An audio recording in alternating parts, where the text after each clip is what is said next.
लोगों को इग्नोर करना सीखो। दोस्तों, किसी ने सही कहा है कि आवाज़ ऊंची हो तो कुछ लोग सुनते हैं, लेकिन अगर बात ऊंची हो तो बहुत सारे लोग सुनते हैं।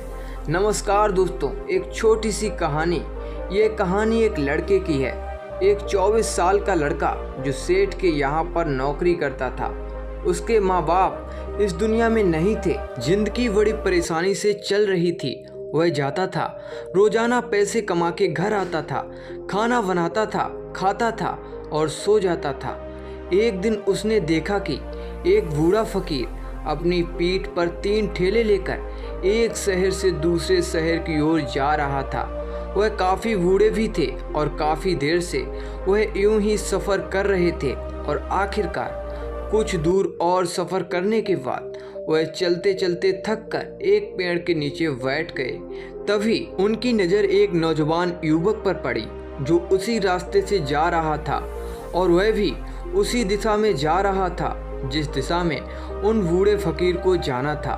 तभी वह लड़का उन बूढ़े फकीर के पास से होकर गुजरा। इस पर वह फकीर उस लड़के से कहते हैं, सुनो बेटा, क्या तुम मेरी थोड़ी सी मदद कर सकते हो? यह ठेला बहुत भारी है और मैं बूढ़ा हो चुका हूँ। मैं ज़्यादा समय तक इसका बोझ नहीं उठा सकता और मैं बहुत थक भी चुका हूँ। तो क्यों ना तुम मेरे एक ठेले को ले लो और मुझे उस दूसरे गांव तक पहुँचा दो। इसके बदले में मैं तुम्हें 3 स्वर्ण मुद्राएं दूंगा। वह लड़का उन फकीर की सारी बातें सुनता है और उन फकीर से कहता है, कोई बात नहीं बाबा, मैं आपकी मदद करने के लिए तैयार हूँ। कहिए आपको कहाँ जाना है? ऐसा कहकर उस लड़के ने उन फकीर का ठेला उठा लिया और अपने कंधे पर ले लिया। तभी उस जवान लड़के को यह एहसास हुआ कि यह ठेला तो सचमुच बहुत भारी है। वह लड़का और फकीर दोनों रास्ते में आगे की ओर बढ़ चले। कुछ दूर आगे चलने के बाद देखते ही देखते वह गांव खत्म होने लगा और अब एक सुनसान रास्ता आगे की ओर जा रहा था। वे दोनों अपने मार्ग में मस्त होकर आगे की ओर बढ़ रहे थे। जब भीड़ से पूरी तरह से अलग हो गए तो वह लड़का उन फकीर से कहता है, बाबा, इस ठेले में आखिर ऐसा क्या रखा है जो इस ठेले में इतना वजन है? इस पर वह फकीर आदमी उस लड़के को जवाब देते हुए कहते हैं, कुछ नहीं बेटा, बस इसमें तांबे के कुछ सिक्के भरे हुए हैं, इसी कारण यह ठेले में बहुत वजन है। उन फकीर की यह बात सुनकर वह लड़का मन ही मन सोचने लगता है, ये बाबा जरूर कोई व्यापारी है, तभी तो इतने सारे तांबे के सिक्के लेकर चल रहे हैं। और फिर तभी उसके मन में एक ख्याल आया कि मुझे क्या करना है। मुझे तो खाली यह ठेला दूसरे गांव तक पहुंचाना है, बस इतना ही। जैसे ही उसके मन में यह ख्याल आया, उसने तांबे के सिक्कों का वह ख्याल मन से निकाल दिया और अपनी धुन में मस्त होकर वह आगे की ओर चलने लगा।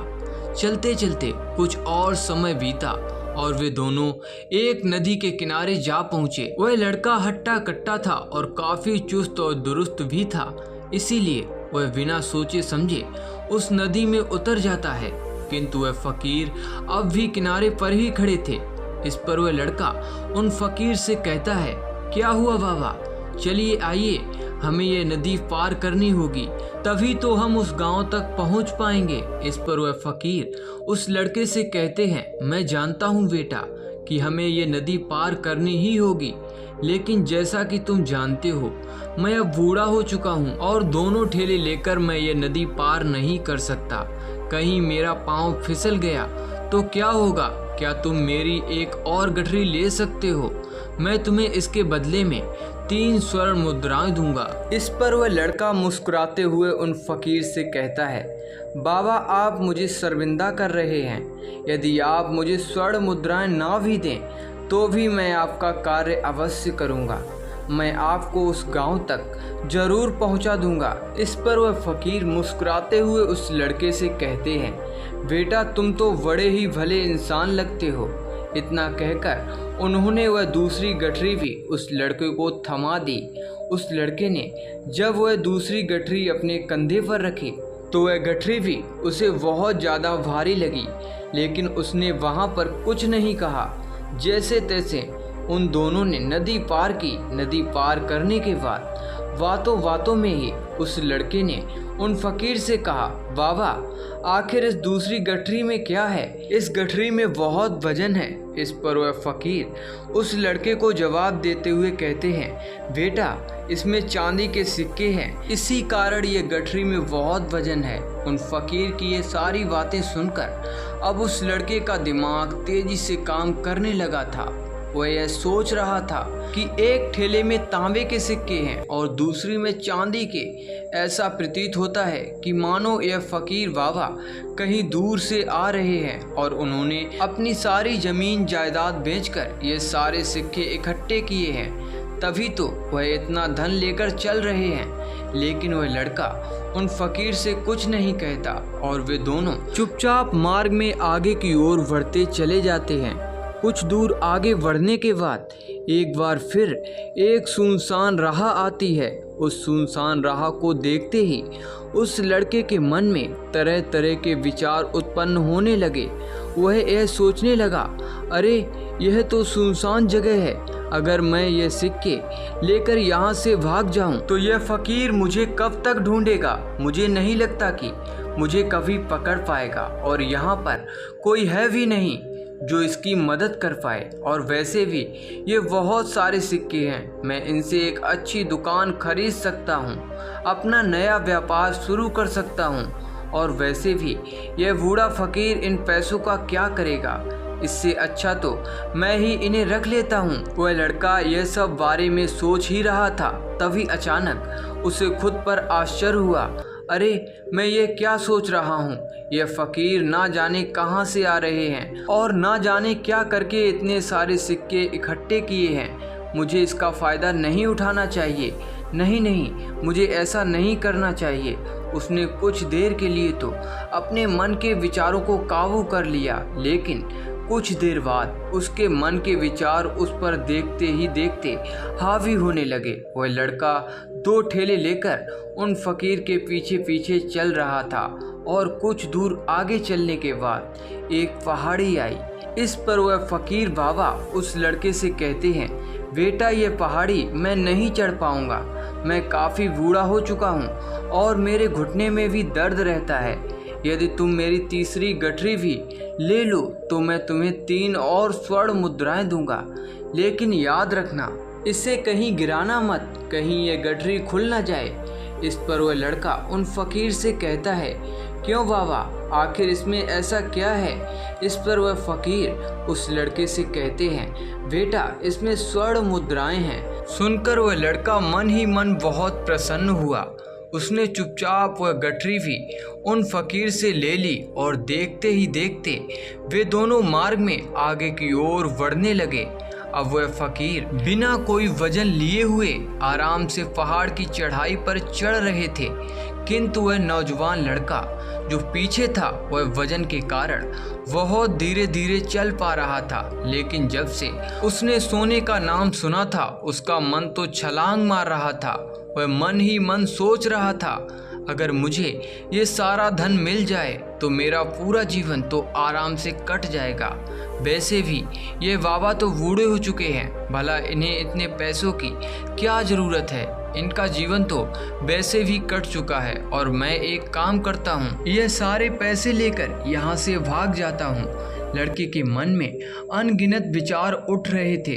लड़के का मन अब उसकी बुद्धि पर पूरी तरह से हावी हो चुका था और उस लड़के का मन अपनी बात को सही साबित करने के लिए उससे कुछ भी कह रहा था। और तभी उस लड़के के मन में एक और विचार उत्पन्न हुआ और अब की बार वह लड़का ये सोच रहा था, लगता है यह फकीर बाबा कोई चोर है, वरना इसके पास इतनी सारी स्वर्ण मुद्राएं कहाँ से आएंगी। अगर यह कोई व्यापारी होते तो भला यह इस तरह से पैदल यात्रा तो नहीं करते, और अगर इनके पास इतने सारे पैसे थे तो यह कोई न कोई साधन भी तो अवश्य कर सकते थे। लगता है यह कोई चोर है और चोर से चोरी करने में भला क्या बुराई है। यह सोचता हुआ वह लड़का अब उन फकीर से तेजी से आगे की ओर बढ़ रहा था और देखते ही देखते वह फकीर से आगे भी निकल चुका था और वह यह सोच रहा था कि जैसे ही इस पहाड़ी की ढलान आएगी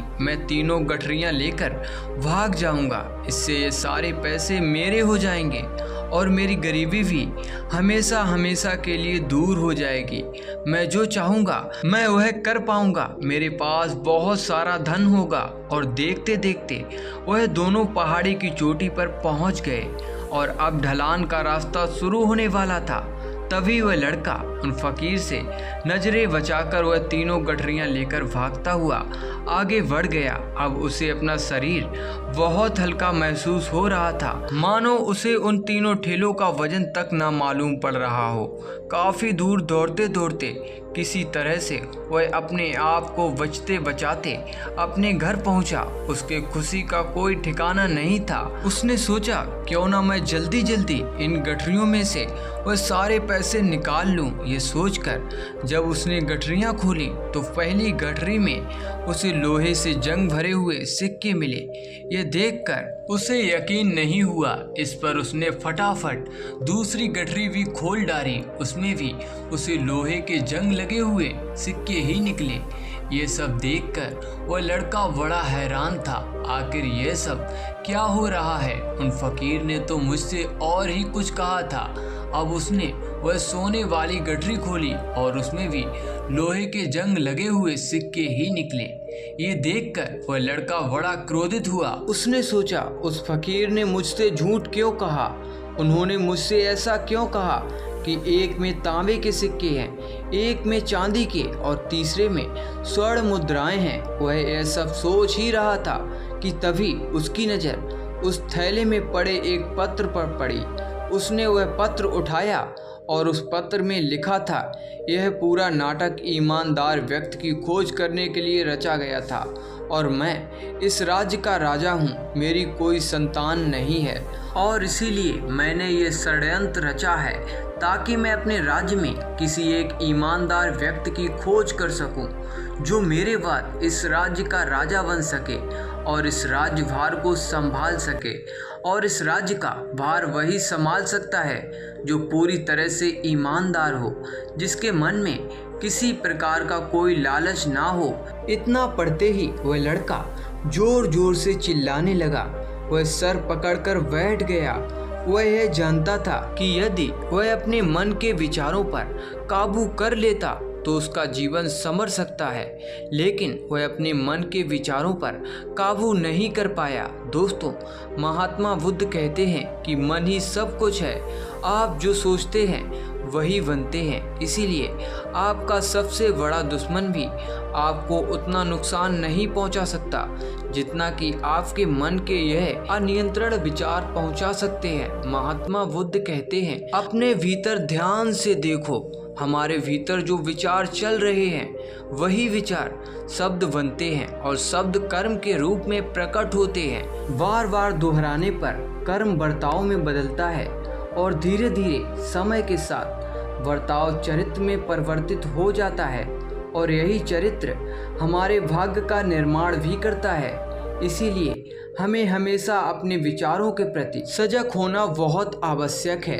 हमें जागरूक होना बहुत आवश्यक है। हमें यह जानना बहुत ज़रूरी है कि हमारे मन में किस प्रकार के विचार आ रहे हैं। आगे महात्मा बुद्ध कहते हैं कि कमजोरी हमेशा छोटे विचारों से शुरू होती है।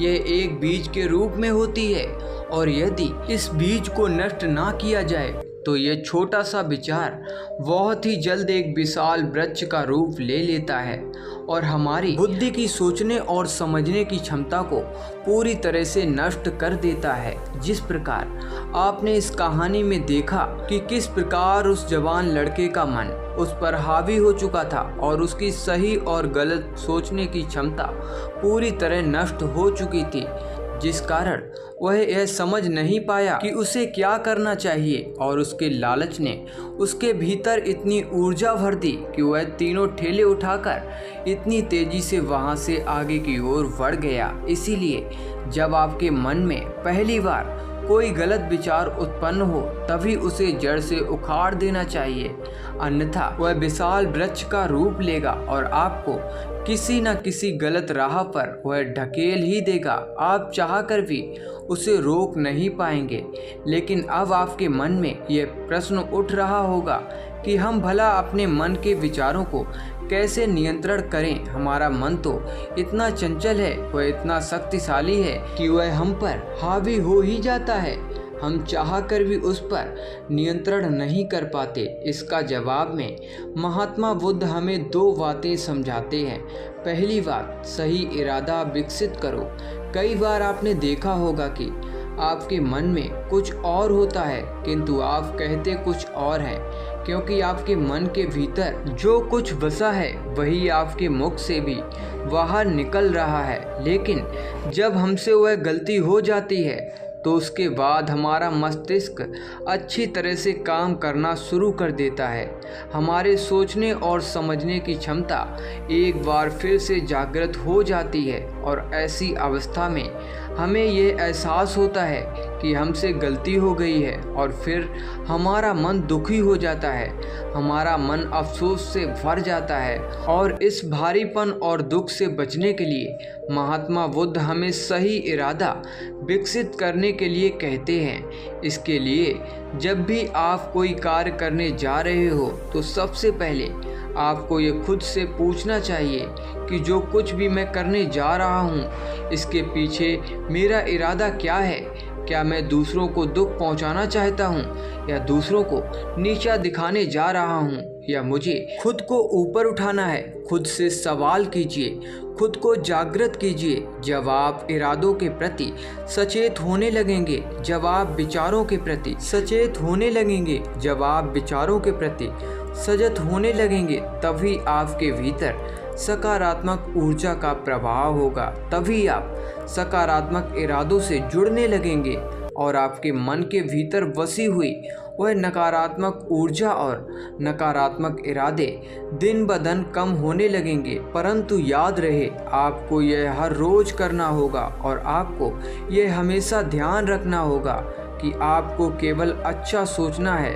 आपके इरादे हमेशा अच्छे होने चाहिए, तभी आप दुख और तकलीफ़ों से बच सकते हैं। अन्यथा आप इसी तरह से दुख और तकलीफ़ों से घिरे ही रहेंगे और आप कभी इससे निकल नहीं पाएंगे। दूसरी बात, मन के प्रति सजगता विकसित करो, जिससे आपका मन देखते देखते शांत होगा। आपके मन के भीतर बसी हुई वह नकारात्मक ऊर्जा, नकारात्मक विचार खत्म होने लगेंगे और आप शांति की ओर आगे बढ़ेंगे। और आपको इसके लिए बस इतना ही करना है कि इस पल में जो कुछ भी हो रहा है आपकी आंखों के सामने, आपके भीतर जो कुछ भी चल रहा है, बस उसे देखते रहना है। आपके मन के अच्छे बुरे विचार, आपकी भावनाएं और अपनी यादों पर बिना प्रतिक्रिया दिए उन्हें केवल देखते रहना है, जिससे आपके मन के सारे विचार देखते ही देखते खत्म होने लगेंगे।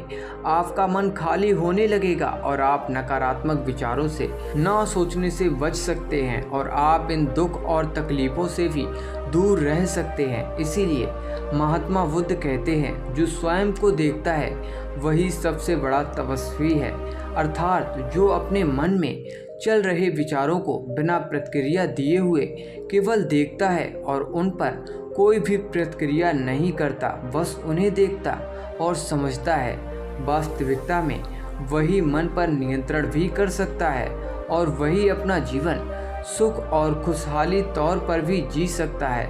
इसीलिए यदि आप भी अपने जीवन को सुख और खुशहाल बनाना चाहते हैं तो आपको सबसे पहले अपने मन पर नियंत्रण साधना ही होगा, अपने मन को खाली करना ही होगा, अपने मन के विचारों के प्रति आपको सजग होना ही होगा। दोस्तों, उम्मीद है कि आपको ये कहानी पसंद आई होगी। अगर पसंद आई हो तो वीडियो को लाइक और चैनल को सब्सक्राइब करना ना भूलें।